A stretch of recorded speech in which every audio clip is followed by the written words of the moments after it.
of course, as an artivist, my first mind is to say it with art, to bring forth a solution using art. So I have a piece that is installed in downtown Oakland. It is called Decommissioning Stage 4. Oops. And it is it's an installation. I will just read you a bit of the artist statement. Decommissioning Stage 4 is an invocation. It's a spirit-filled invitation for contemplative evaluation of the beauty, value, and power of figurative symbols. The installation includes elements of Kemetic, West African, and African American spiritual science, technology, and imagery. It serves to silently yet prayerfully utter the names of those featured and unknown who have suffered violence at the hands of the desensitized, and it affirms the fact that the ancestors have the backs of the central figure and the being it embodies.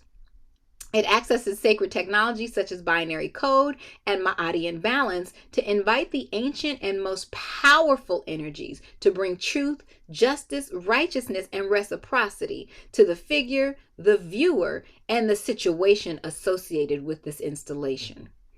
The piece is a multilingual, multidimensional affirmation that gives the central figure a voice and a mechanism for escape, fueled by the ancestors with his sacred feminine ancestors appearing prominently on the strongest, most resilient, and typically most beautiful part of his wings.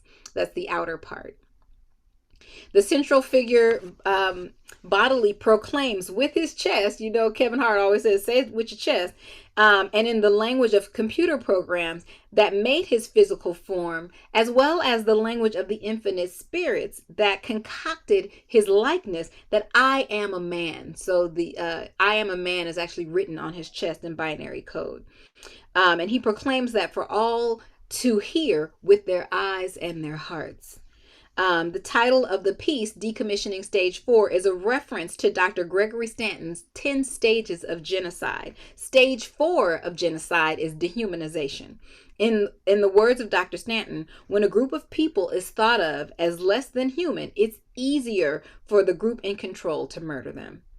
I'm giving us extra special thanks to Mapping Police Violence and the Say Her Name Project for their inspiration as well as for their information. And as you can see, the wings of the figure have the names of folks who were murdered by those who were arguably desensitized. And you can see up close the face of this rubber shooting figure that it has been claimed. Folks say, oh, it doesn't look like a black man. That's ludicrous.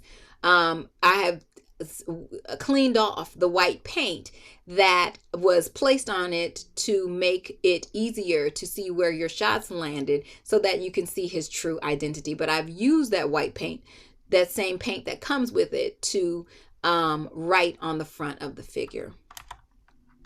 So you can see another angle here.